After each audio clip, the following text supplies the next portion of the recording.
Hello friends, જય શ્રી કૃષ્ણ. મારા કિચનમાં તમારું સ્વાગત છે.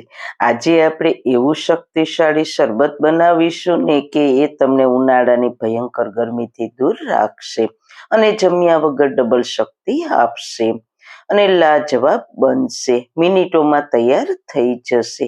એકવાર બનાવીને તેને લાંબા સમય સુધી સ્ટોર પણ કરી શકશો. તો ચલો મારી સાથે શક્તિશાળી શરબત બનાવવાનું સ્ટાર્ટ કરીએ.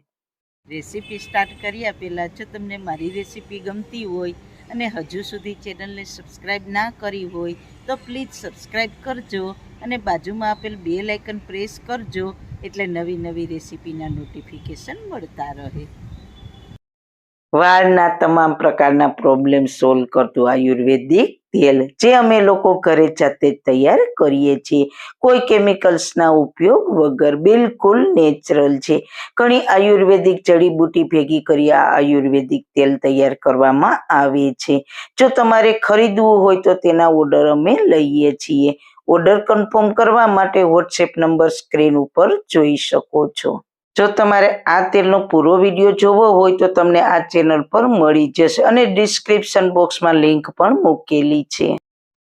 સૌથી પહેલા ઉનાળાની ગરમીમાં જમવાની જરૂર ના પડે તેવું હેલ્ધી શરબત બનાવવા માટે આપણે ડાળિયાનો ઉપયોગ કરીશું. તમે બધા જ જાણો છો ડાળિયા ખૂબ જ તાકાતવાળા હોય છે, જે ઘોડા જેવી શક્તિ આપે છે.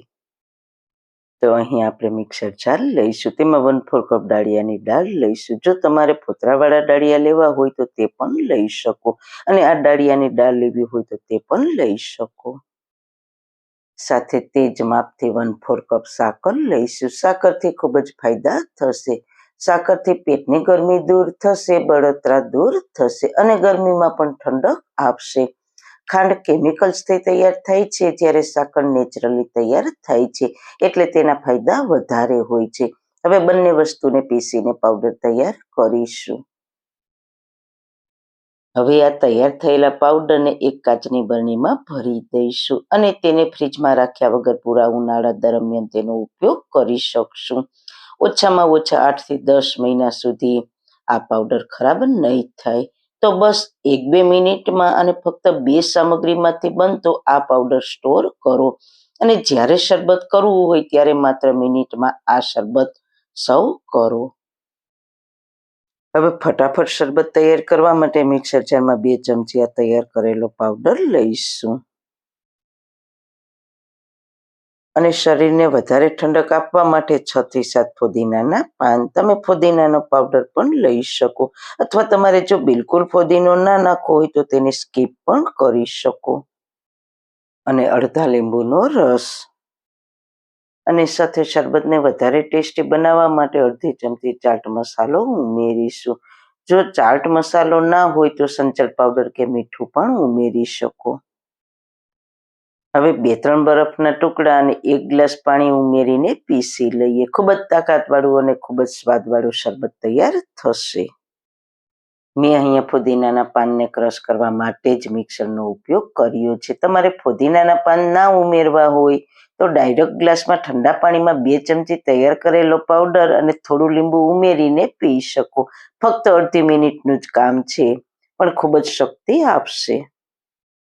તો જો તમે ઓફિસમાં જોબ કરતા હોવ તો ત્યાં લઈ જઈ શકો અથવા બાળકોને સ્કૂલમાં પણ આપી શકો અથવા તો એક્ઝામ ટાઈમે બાળકોને પાણીની જગ્યાએ આ શરબત બોટલમાં ભરીને આપશો તો તે રિફ્રેશ પણ રહેશે અને શરીરને ઠંડક પણ મળશે. અને ઘરે પણ ગમે ત્યારે ઉનાળામાં ગરમીથી બચવા માટે અથવા ક્યારેક ગરમીના લીધે જમવાની ઈચ્છા ના હોય તો ફટાફટ આ શરબત બનાવીને પી શકાય છે. હવે આ તૈયાર કરેલા પાવડરને પણ સાઈડ પર રાખી દઈશું, કારણ કે જ્યારે પણ શરબત પીવું હોય ત્યારે તે કામ આવશે.